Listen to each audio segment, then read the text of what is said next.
Hi there. We're going to go through the system properties today. So first thing we're going to do, up here on computer, we're going to right click. And by the way, button that says Windows Explorer, you right click, properties are managed. Close the screen. Here, we're going to right click, properties. Now this screen here kind of gives you the basic overview of what is on your computer. This version, your processor, the amount of RAM, what kind of system you're running, 64-bit or 32-bit, the name of your computer, your work group, etc.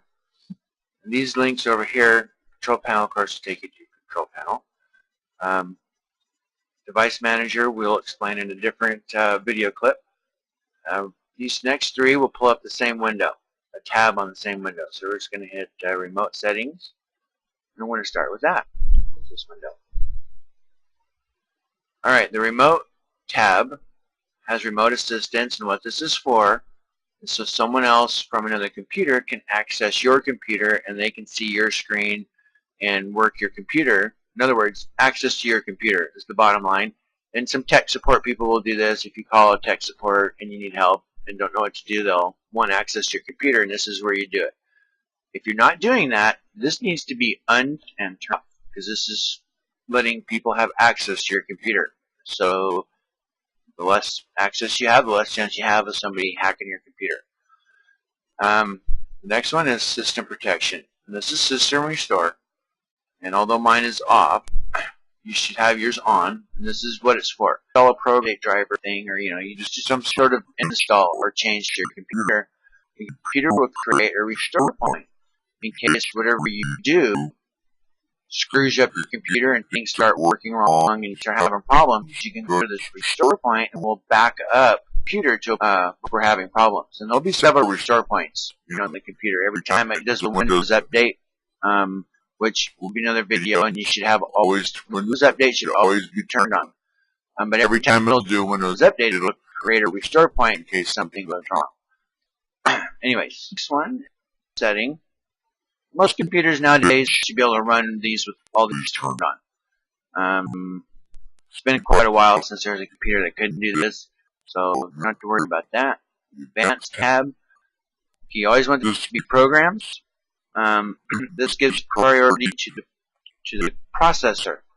So you want the programs you're working with to get the priority. You care less about what's happening in the background. The program you're working with up front is the one that needs priority to the processor, so that's what that's for. Virtual memory, I will explain in a different video. This basically is like a backup to your RAM, but I'll explain this in a different video. And you probably shouldn't have to come in here and change anything. Data execution prevention, this should be on. You don't have to do anything with it, just turn on. Hardware, oh, wait, getting ahead of myself. Mini profile, nothing covering. You can come in here, you don't really want to mess with anything, because this is what starts up the computer, or these are settings that have to do with starting. You start messing with these, you can stop your computer from booting. I wouldn't mess with those. Environment variables, same kind of thing. If you don't know what you're doing, don't mess with it, just leave it alone. There's nothing in here to really change anyway. The next tab is hardware. We're going to ignore the second choice.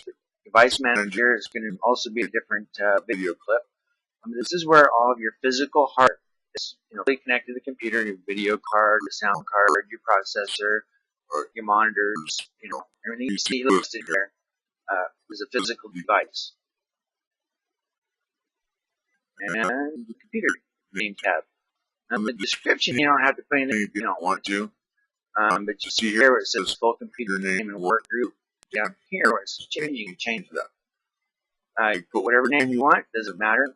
It won't allow spaces, so when you spell it out, you can't have any spaces. The work group, if you have a little network in your home with more than one computer and you want them to be connected, you need to make sure right here the work group is the same. So that's it. That was quick and simple for the system properties. If you have any questions, I hope this helps.